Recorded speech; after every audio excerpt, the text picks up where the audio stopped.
Agama ini sesuatu yang agung, sesuatu yang besar. Agama ini bukan hanya urusan sepele. Yang banyak orang hari ini seperti itu. Kalau bicara agama, pokoknya urusannya gimana nanti kalau ada yang meninggal, ada yang nyolatin, ada yang ngafanin, ada yang mandiin, habis itu ada yang baca doa di kuburan. Pikirannya itu doang. Padahal agama ini besar, agama ini agung di sisi Allah. Karena itulah Allah Subhanahu wa ta'ala mengutus 124.000 nabi dan rasul.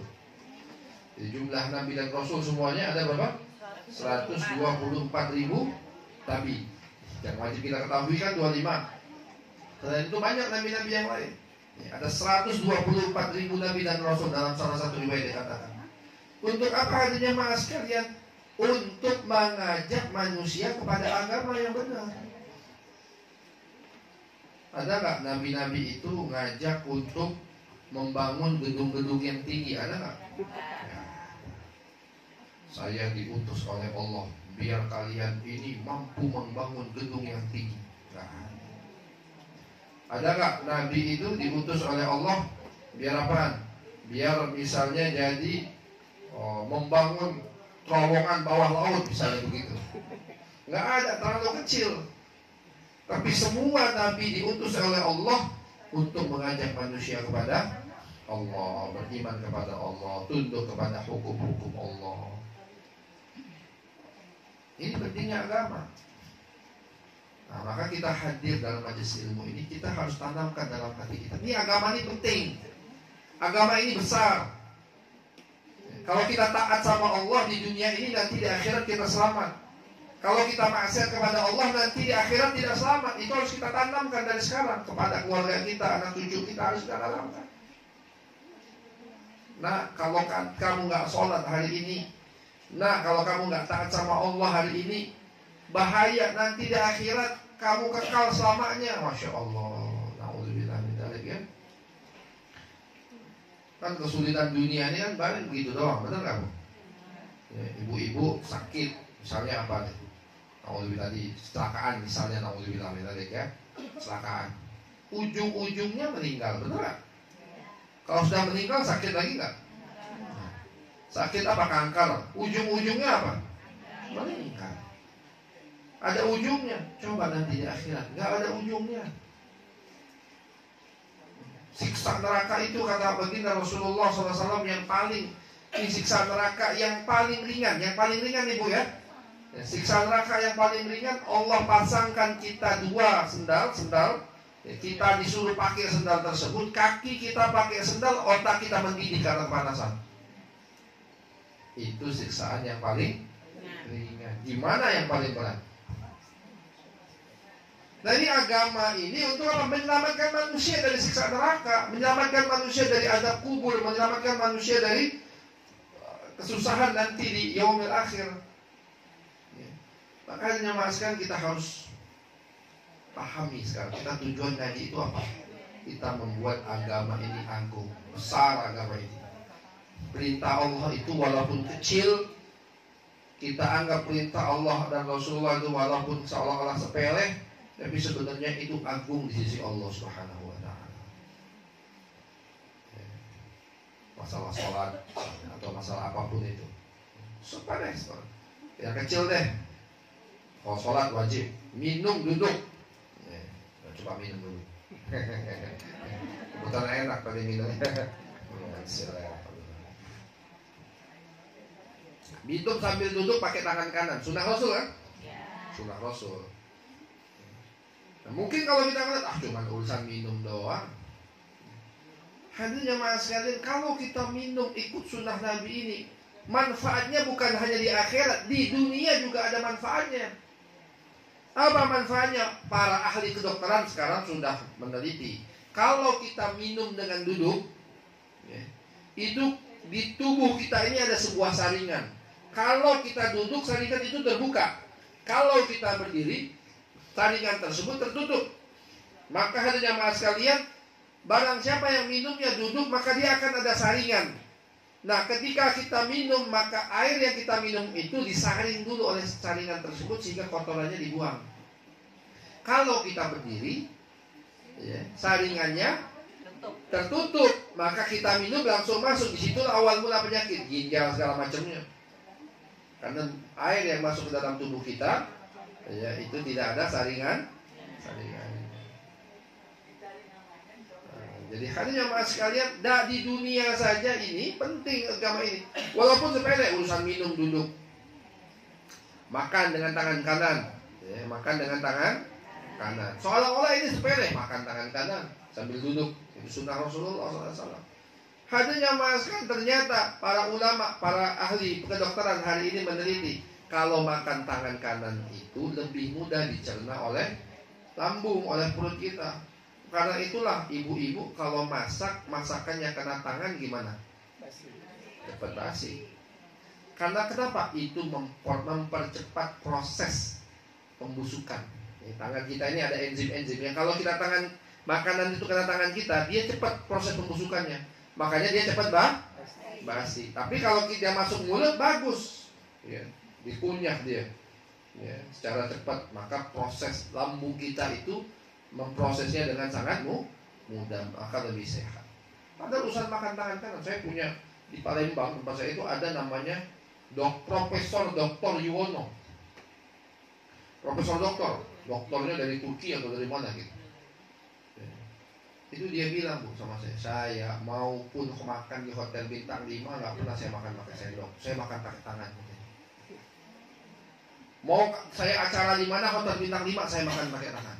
Kenapa dia bilang? Satu tadi sudah diceritakan secara kedokteran, dia memang ahli kedokteran kan, memang dia profesor doktor, ya, di Turki doktornya, peneliti, ya, sempat menjadi dekan fakultas kedokteran di Universitas Sriwijaya. Nah, dia bilang itu semua yang masuk ke dalam perut kita ini mudah katanya, makanya saya nggak pernah kata dia makan pakai sendok. Yang kedua kata dia, kalau di hotel atau di rumah makan, ini makan sendok nih. Kita kan nggak tahu ini sendok bekas siapa, bener nggak? Kalau di rumah ketahuan bekas kita, istri kita, anak kita. Nah kalau di restoran bekas siapa itu? Kita nggak tahu nyucinya bener apa enggak. Jangan-jangan dilap tisu doang. Gimana kira-kira? Maka ya walaupun kita lihat kondisi situasi, ya Pak ya, Bu ya. Makan sop jangan pakai sendok, jangan pakai tangan. Makan bubur ayam pakai tangan, oh gimana? Nggak selesai. Ya lihat keadaan lah, ya mengamalkan sunnah Rasulullah SAW. Jadi hadirin yang sekalian, kita ngaji ini harus kita pahami agama itu penting. Agama ini bukan cuma formalitas. Orang hari ini agama itu formalitas. Ya sholat, ya ada sekedar sholat. Ya. Kemudian apa lagi? Ya, dia mungkin sedekah, ya ada sekedar sedekah. Tapi nggak menganggap ini agama ini penting, ini agama ini yang akan menyelamatkan saya nanti di akhir-akhir. Tapi kalau ada kepentingan ini Pak, Ibu sekalian, ya, maka kita itu menganggap walaupun cuma sholat kita menganggap ya Allah, walaupun di sholat ini besar di sisi Allah Subhanahu Wa Taala. Hadir dalam majlis taklim ini agung di sisi Allah. Walaupun ngajinya sambil ngantuk-ngantukan, ya, tapi di sisi Allah apa? Agung kan, Rasulullah sudah katakan, ya, kalau kita berkumpul di rumah-rumah Allah membaca kitab Allah, saling membaca, apa kata Rasulullah, illa nazalat alaihimus sakinah, pasti diturunkan ketenangan. Makanya kalau ngaji ngantuk tenang, ya, kaki tenangnya tidur. Ulas. Benar itu, ya benar. Kenapa? Benar. Ini khususnya Pak Haji Ramayil tanya, khutbah Jumat paling enak apa ya? Tidur. Saya kalau lagi khutbah itu kelihatan semua kan kita. Ada yang baru innal hamdalillah baru mulai nih sudah. Apalagi sambil senderan ya. Kadang-kadang sudah Allahu Akbar komat dia belum bangun. Dibangun sama papa. Kenapa? Karena memang Allah berikan ketenangan. Ini ada kisah nyata dari teman-teman jamaah tabligh, tahu ya jamaah tabligh? Tahu ya Bu ya jamaah tabligh yang suka keliling itu. Jadi nggak tahu saya pernah cerita nggak, tapi nggak saya ulangi lagi lah. Kalau pernah saya cerita, saya dengar ceritanya dari salah satu jamaah tabligh dari India. Dia cerita ada jamaah dari Pakistan. pengen keluar kalau nggak salah ke London, ke Brazil kalau nggak salah. Ya, pengen keluar ke Brazil, dakwah di Brazil. Sebelum ke Brazil ternyata pesawatnya transit dulu di Tokyo, di Jepang. Ya, transit di Tokyo. Maka mereka turun dari pesawat, ya duduk. Ya, maka hanya jamaah sekalian sambil nunggu duduk ini, nunggu pesawat, akhirnya mereka berinisiatif baca taklim kitab. Ya, mereka punya kitab Fadilah Amal itu ya. Baca kitab Fadilah Amal, duduk, amirnya baca, ada yang kemudian mendengarkan. Sebagian ada yang dengerin, sebagian ada yang tidur. Biasa. Ya, kalau mungkin capek gitu kan, baca aja. Yang sebagian dengerin, sebagian yang begini gitu kan. Lewat tiba-tiba orang Jepang. Kata orang Jepang, kalian ngapain ini? Ya, dia bilang. Dijawab oleh amirnya, pemimpinnya, kami sedang taklim, baca taklim. Ya, katanya kok ini ada yang duduk, ada yang dengerin, ada yang tidur, kata dia gitu kan. Ya, dia bilang ya biasa, mungkin kami ini letih, capek dari perjalanan. Ya maka ketika dengar taklim kemudian tidur. Kata orang Jepang itu, boleh nggak saya duduk sebentaran katanya di sini di pengajian di taklim ini? Oh boleh kata amirnya, silakan. Kalau kau mau duduk sini silakan. Duduklah dia di situ. Nggak lama hari jamaah sekali dia dengerin taklim, tidur juga. Tidur kemudian dia melek sadar. Maka dia katakan, ya Allah, kata Allah ya maksudnya. Dia katakan, saya ini sudah bertahun-tahun susah tidur. Jadi dia kena penyakit apa? Insomnia, susah tidur. Padahal dia suka tidur di hotel bintang 5, di mana-mana. Profesor, ternyata nih profesor, seorang profesor nih, orang Jepang ini, profesor bidang ekonomi. Dia suka tidur di bintang 5, tapi susah tidur katanya. Waktu saya duduk taklim ini, itu nikmat banget kata dia tidurnya. Baru saya merasakan tidur senikmat ini. Tidurnya waktu kapan? Majelis taklim. Nikmat kata dia tidurnya. Nah, maka akhirnya dia bertanya ya tentang Rasulullah, tentang Islam, akhirnya diterangi. Akhirnya ketika itu juga masuk Islam waktu. Asyhadu an la ilaha illallah wa asyhadu anna Muhammadar Rasulullah. Nah, artinya duduk di majlis taklim walaupun tidur ada manfaatnya. Daripada enggak, tapi jangan kalau habis ini saya mau tidur di majlis taklim, jangan. Dan ternyata ini profesor ini luar biasa. Ini ternyata seorang profesor ahli ekonomi di Jepang. Akhirnya dia naik haji, dia berangkat haji. Kemudian dia belajar bahasa Arab, sungguh-sungguh belajar bahasa Arab. Akhirnya dialah orang yang pertama kali menerjemahkan Al-Quran dari bahasa Arab ke bahasa Jepang. Ini orang. Bayangkan gimana pahalanya jamaah itu yang ngajak ini. Ya kan, dia yang mendakwahi mereka masuk Islam, kemudian dia masuk Islam benar-benar, belajar bahasa Arab dan jadi orang menerjemahkan pertama kali dari Al-Quran dari bahasa Arab ke bahasa Jepang. Wah, pahalanya mengalir terus sampai hari ini dibaca oleh orang-orang Jepang. Masya Allah. Ya, jadi majelis taklim ini luar biasa besar. Nazalat alaihim sakinah wa ghasyiyatuhum rahmah, dicucur rahmat. Wa dzakarahumullahu fi man indah, disebut-sebut nama kita di sisi Allah, oleh Allah di sisi para malaikat. Ya, jadi mudah-mudahan kita nih camkan dalam hati kita ya. Camkan dalam hati kita apa? Agama ini sesuatu yang agung. Agama ini sesuatu yang besar. Agama ini yang akan menyelamatkan kita di dunia dan akan menyelamatkan kita di akhirat. Oke, kita balik ke kitab yang akan kita baca. Halaman 105. Ya. 4 sumber kenikmatan ibadah.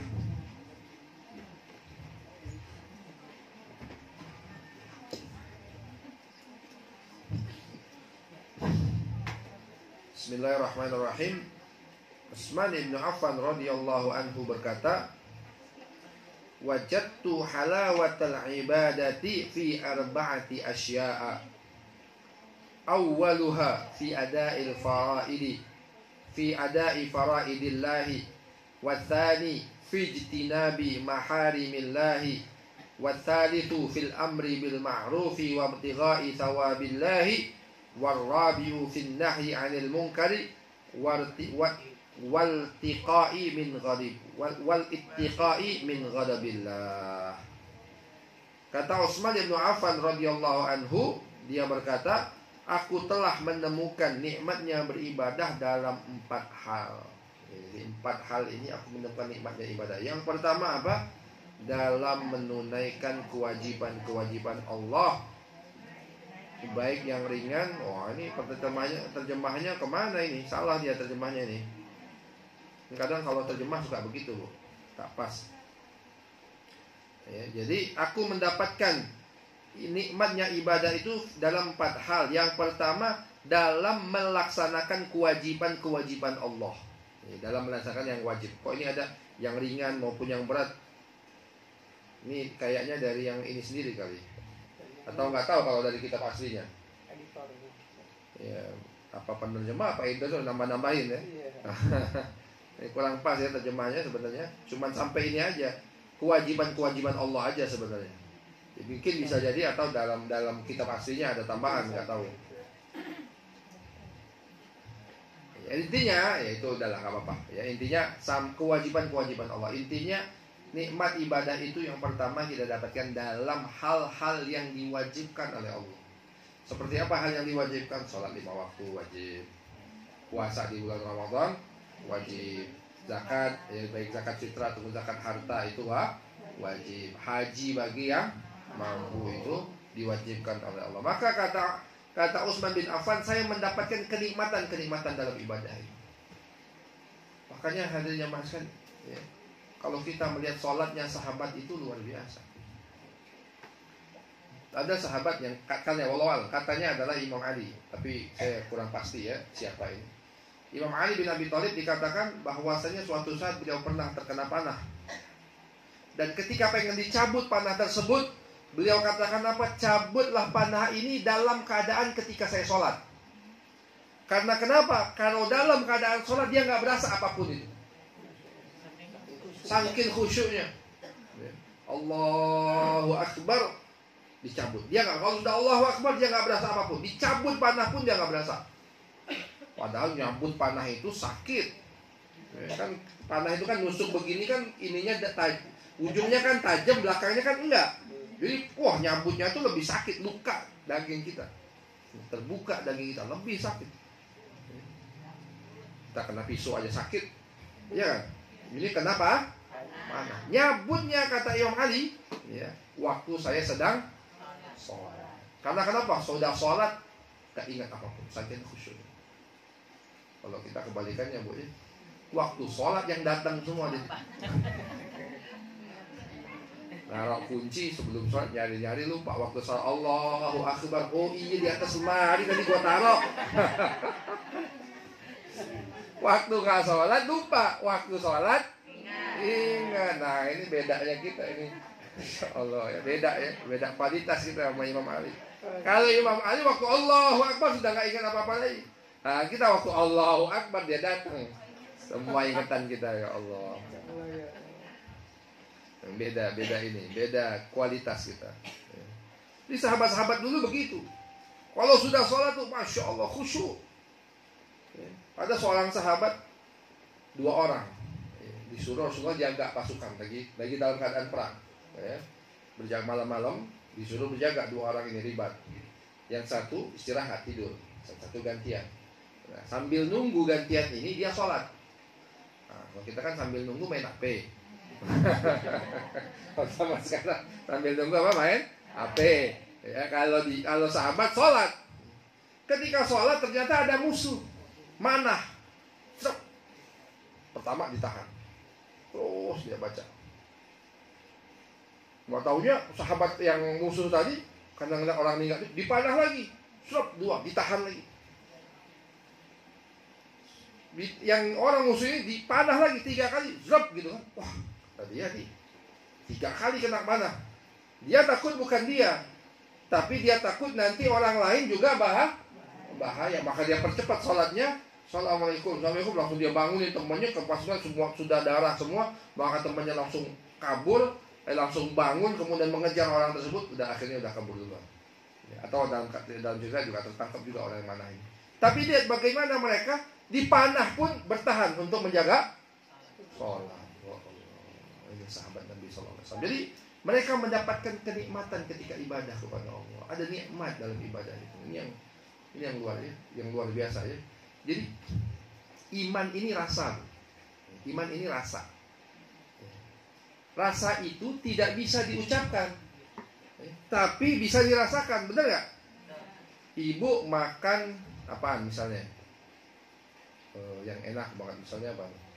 Sayur asem, durian deh. Atau apa deh, durian misalnya gitu. Enak bener gitu ya. Itu gimana gambarin enaknya?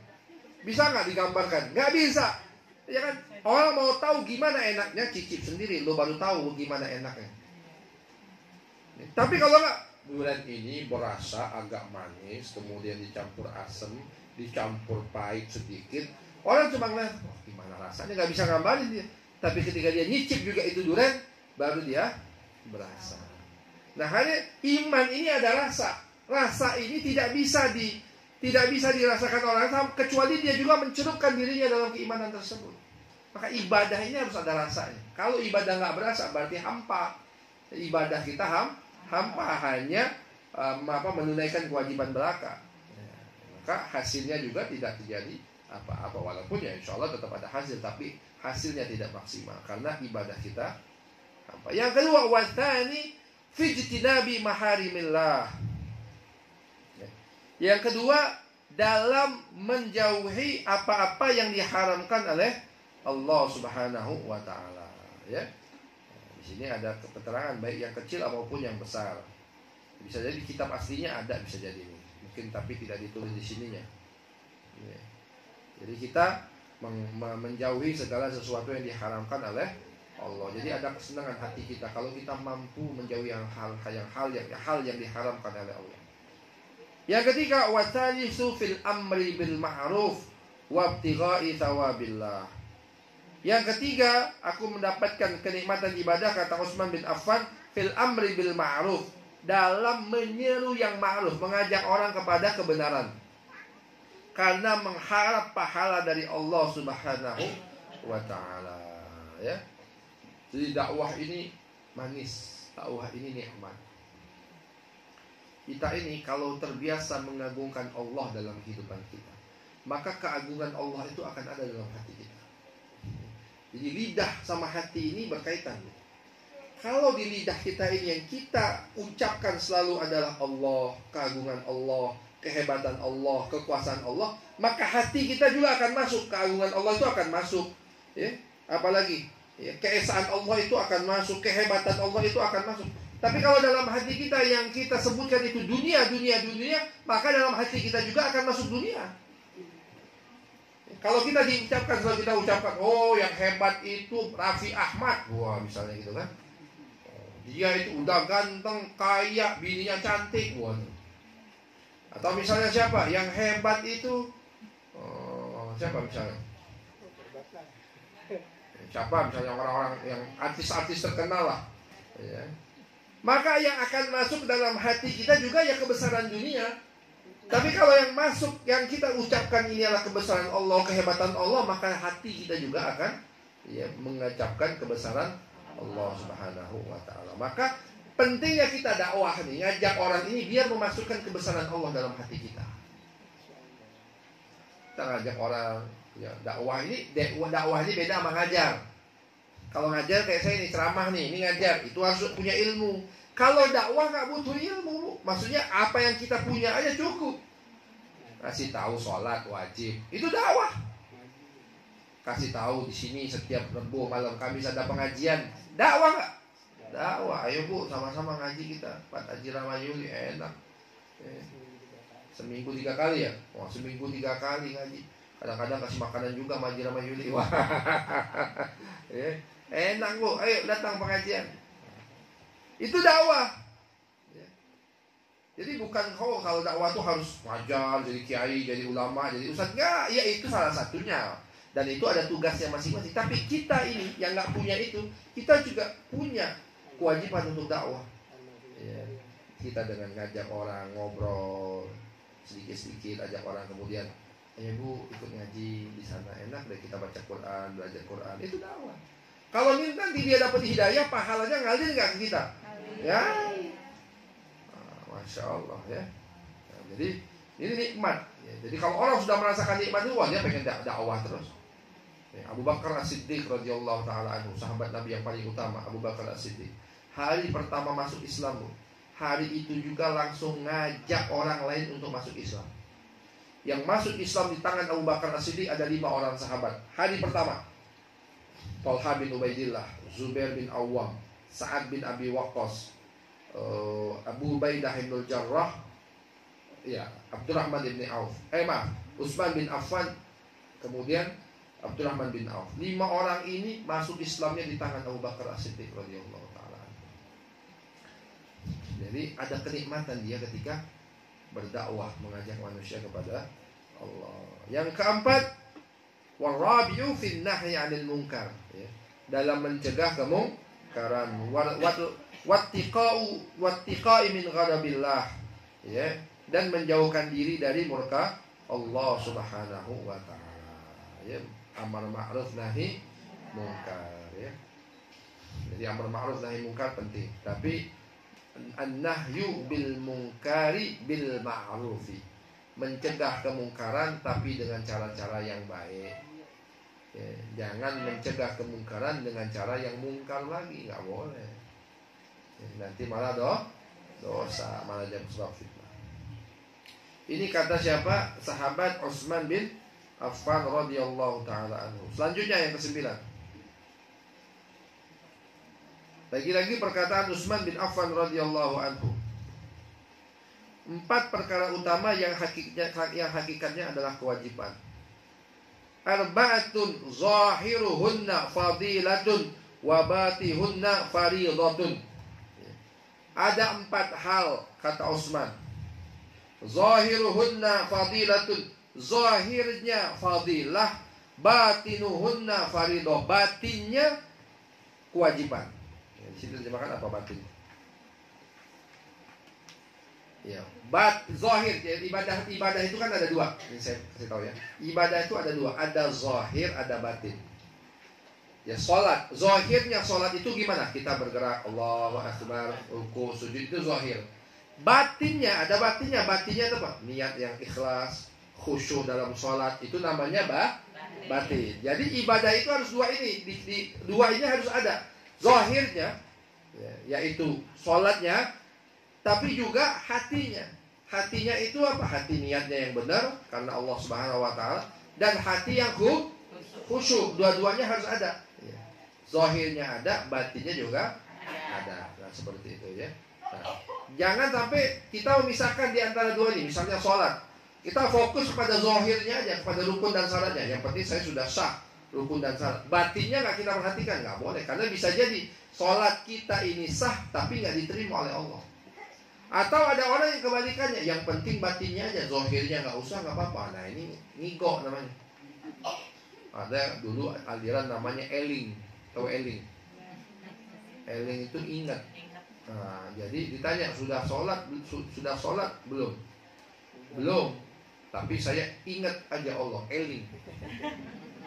Yang penting hati saya selalu ingat Allah, itu namanya bahlul. Apa namanya? Bahlul, ya. Nggak bisa begitu, dua-duanya harus ada. Kalau begitu Nabi Muhammad nggak nyontohin kita sholat, bener nggak? Nah sekarang kita tahu cara sholat dari siapa? Dari Nabi Muhammad SAW.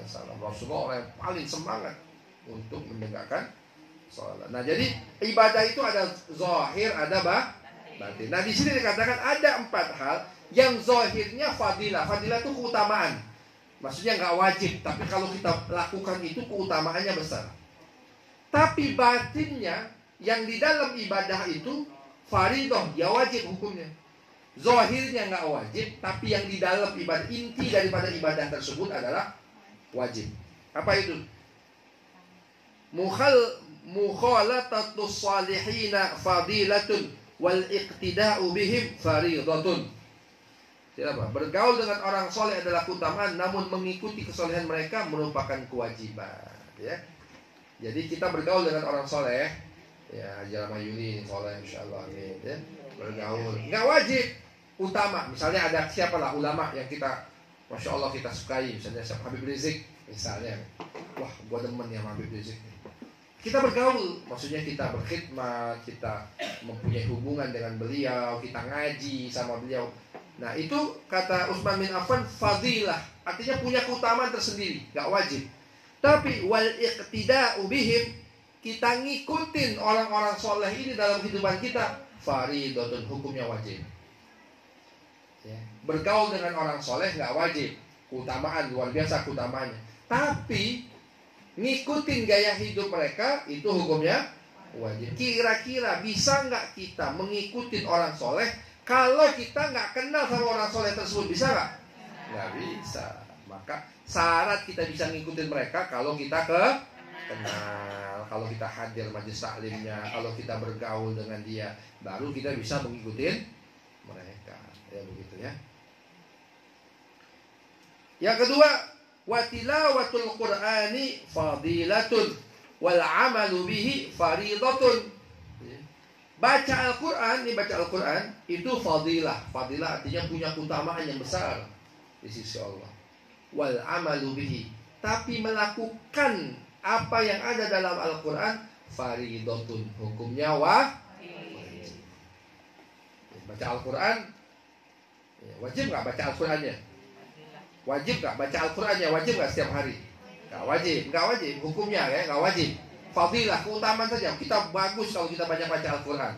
Tapi nggak, kalau artinya kalau kita nggak baca Al-Qur'an sehari, kira-kira dosa nggak? Nggak, kecuali kita nggak sholat, wajib.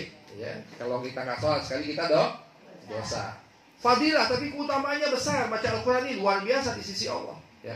Iqra'ul Qur'an fa innahu ya'ti yaumal qiyamati syafi'an li ashabih. Kata Rasulullah, bacalah kalian Al-Qur'an, sungguh nanti di hari kiamat Al-Qur'an ini akan memberikan syafaat kepada orang-orang yang suka membacanya. Jadi kalau kita rajin baca Al-Qur'an, nanti di hari akhir Al-Qur'an ngasih syafaat. Saya teringat nenek saya, Masya Allah, nenek saya itu rajin benar baca Qur'an. Umur sudah 70 tahun, tapi baca Quran kecil begini masih kebaca. Enggak pakai kacamata. Kalau kacamata ketahuan. Enggak pakai kacamata. Segini itu masih kebaca. Saya dulu punya Quran yang ya pocket ya, pocket gitu. Dibaca dia, masih bisa. Saya dengar benar. Bisa baca. Karena kenapa? Sering dari muda baca Quran terus. Itu biasanya Bu, ini Masya Allah. Kalau kita sering baca Quran, mata kita lebih kuat. Penglihatannya bagus karena sering baca Quran. Kebalikannya kalau main HP apa? Rusak. Lihat anak-anak zaman sekarang umur 5-6 tahun udah pada pakai kacamata, ya kan? Umur 10 tahun kelas 5 SD udah pada pakai kacamata. Karena apa? Main HP lagi jam-jam main HP. Rusak mata. Nah, ini juga sama dengan saya lah. Saya juga agak kerabut juga di sebelah sini nih. Jam juga kalau kelihatan nih. Gara-gara HP. Ya Allah ya. Subhanallah. Kalau zaman dulu anak kecil pakai kacamata kutu buku. Iya kan? Ya, zaman dulu kita ngeliat ada anak kecil udah pakai kacamata, kutu buku nih, bocah pintar.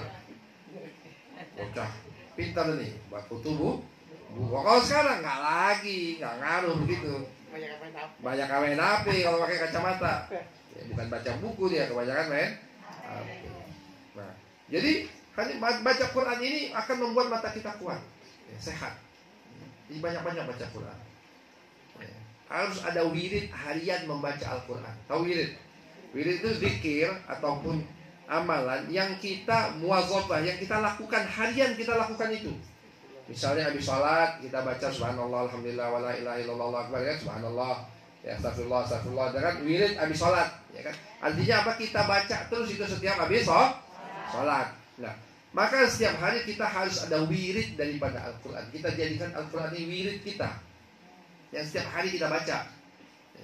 Paling bagus minimal one day one juz. Apa itu? Satu hari 7.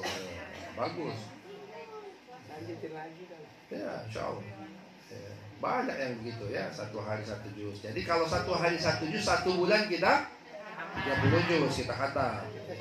Hah? Udah laksanain, tapi lagi mogok nih. Hataman dulu. Hataman. Hataman dulu. Oh, hataman dulu ya. Ya, makanya biasain 1 hari 1. Nah, kalaupun tidak bisa misalnya gitu, tapi jangan tinggalkan Al-Quran sama sekali. Ya. Jangan sehari kita nggak ada buka Al-Quran, jangan. Minimal 1 lembar, minimal 1 halaman kek. Ya. Kalau bisa 2 halaman, 3 halaman semampu kita. Jadi gitu. Nah, membaca Al-Quran ini fadilahnya luar biasa. Tapi mengamalkan isi Al-Quran wajib. Ya. Walaupun kita nggak baca Al-Quran mungkin atau bacanya masih terbata-bata, tapi mengamalkan apa yang ada dalam Al-Quran hukumnya wajib. Ya. Yang ketiga, wa ziyaratul quburi fadilatun wal istidadu laha faridatun. Ya. Yang ketiga, ziaratul kubur. Ya, ziarah kuburan. Fadilah itu mempunyai keutamaan. Ya, jadi ziarah kubur ini sunnah. Kata Rasulullah, kuntu nahaitukum an ziyaratul kuburi ya fazuruha. Dulu aku pernah melarang kalian untuk berziarah kubur, fazuruha, tapi sekarang kalian ziarahlah kuburan. Ya, fa innaha tudzakkirul maut, karena sesungguhnya berziarah kepada kuburan itu mengingatkan kita kepada kematian. Ya. Nah, jadi Rasulullah itu sering ziarah kubur. Ya, Rasulullah sering ziarah kubur. Ya. Kemana Rasulullah sering ke Baqi, ke makam Baqi yang dekat Masjid Nabawi itu makam Rasulullah. Kalau kita ke sana lurus kan ada Baqi, pemakaman dari zaman Rasulullah itu sudah ada. Di situ makamnya para sahabat. Utsman bin Affan di situ, istri-istri Nabi di situ, Hasan dan Husain, Imam Hasan bin Ali di situ. Ya, sahabat-sahabat banyak sahabat-sahabat Nabi yang dimakamkan di situ. Ali bin Abi Thalib enggak? Ali bin Abi Thalib di Irak. Banyak sahabat-sahabat yang dimakamkan di situ, di Baqi. Ulama Imam Malik bin Anas, ya, Imam Maliki itu makamnya di situ. Ada Imam Nafi, makamnya juga di situ. Gurunya Imam Syafi'i ini Imam Nafi, makamnya juga di situ. Wah, ulama-ulama solehin zaman dulu, makamnya banyak di Baqi. Nah, maka kita kalau umrah, ya usahakan kita ziarah ke Baqi. Ya, doakan ya ahlul qubur, ya, doakan mereka. Dan hadirnya jemaah sekalian, orang soleh itu mati jasadnya, ruhnya hidup, ya kan? Yang jasad itu, yang mati itu jasadnya apa rohnya? Jasadnya yang mati, rohnya hidup nggak? Hidup. Ya, rohnya hidup. Jasadnya apa orang mati. Makanya dalam sebuah hadis, ya, Rasulullah itu pernah bicara kepada orang mati. Seperti proses. Jadi waktu perang Badar, ya, orang perang Badar, selesai perang Badar itu orang-orang kafir itu dikumpul di satu lubang. Abu Jahal, siapa lagi ya? Umayyah bin Khalaf. Wah, tokoh-tokoh gembong musyrik Quraisy itu dikumpulkan dalam satu lubang oleh Rasulullah SAW. Ya. Besok harinya Rasul datang lagi ke situ, kemudian ngomong sama orang-orang yang dikumpul itu. Ya. Apa kata Rasulullah? Awajadtum ma wa'ada rabbi haqqan. Apakah kalian sudah dapatkan apa yang dijanjikan oleh Tuhanku itu benar? Maka Umar dan sahabat yang lain bertanya, ya Rasulullah, apakah engkau bicara kepada orang mati? Kata Rasulullah, sesungguhnya orang mati ini mendengar, tapi mereka tidak bisa menjawab. Jadi orang mati itu bisa dengar, tapi nggak bisa aja jawab. Kalau jawab kita yang kabur. Iya, kata ya kabur, ya kan? Orang mati itu bisa dengar, tapi tidak bisa menjawab. Makanya kalau ulama kita dulu kalau ziarah kuburan baca Yasin, ya kan? Ya, baca Yasin, baca doa. Mereka bisa dengar. Ya, maka datengin ziarah kubur boleh, khususnya ziaratus shalihin. Ya, ziarah kubur kepada orang-orang saleh. Untuk apa? Untuk mendoakan mereka. Ya, untuk mendoakan mereka. Dan kita mempelajari kehidupan mereka, bagaimana kehidupan mereka dulu. Nah, di sini katakan wal istidadu laha fariidatun. Tapi mempersiapkan untuk kematian tersebutlah faridatun, hukumnya wajib. Kita ziarah kubur, nggak ziarah kubur dosa nggak? Enggak, itu nggak wajib, tapi sunnah. Ziarah kubur itu sunnah. Tapi mempersiapkan kematian yang pasti akan datang ke setiap manusia, maka hadirnya masa itu hukumnya wajib. Karena hidup kita ini pasti mati. Nggak ada orang nggak selamanya hidup, nggak ada. Semua manusia pasti. Yang pasti terjadi kepada manusia adalah kematian. Ya. Jodoh, ada yang dapat jodoh, ada yang nggak dapat jodoh, benar nggak? Ada yang jodohnya panjang, ada yang jodohnya pendek. Itu semua diatur oleh Allah. Ya, apalagi harta, ada yang dapat harta, ada yang enggak. Ya, maksudnya harta yang banyak, ada yang dapat, ada yang enggak. Tapi kematian pasti semua orang pasti mendapatkan kematian. Maka mempersiapkan kewajiban, mempersiapkan kematian itu hukumnya wajib. Kita datang ke kuburan itu untuk mengingatkan kita, sebentar lagi saya juga akan begini. Sebentar lagi saya akan begini, terbaring di atas tempat tidur, nggak bisa, dia terbaring di kuburan, nggak bisa ngapa-ngapain. Makanya Sayyidina Utsman bin Affan radhiyallahu anhu dikatakan apa? Setiap lewat kuburan Utsman bin Affan nangis. Utsman bin Affan nangis. Ditanya oleh orang lain, wahai Utsman, kenapa engkau lewat kuburan nangis? Kata Utsman bin Affan, alam kubur ini adalah tempat pertama daripada tempat-tempat di akhirat. Jadi kan kita setelah mati alam kubur dulu. Habis alam kubur, alam barzakh. Habis alam barzakh, alam mahsyar. Ya, padang mahsyar dikumpulkan semua. Habis dari padang mahsyar baru nanti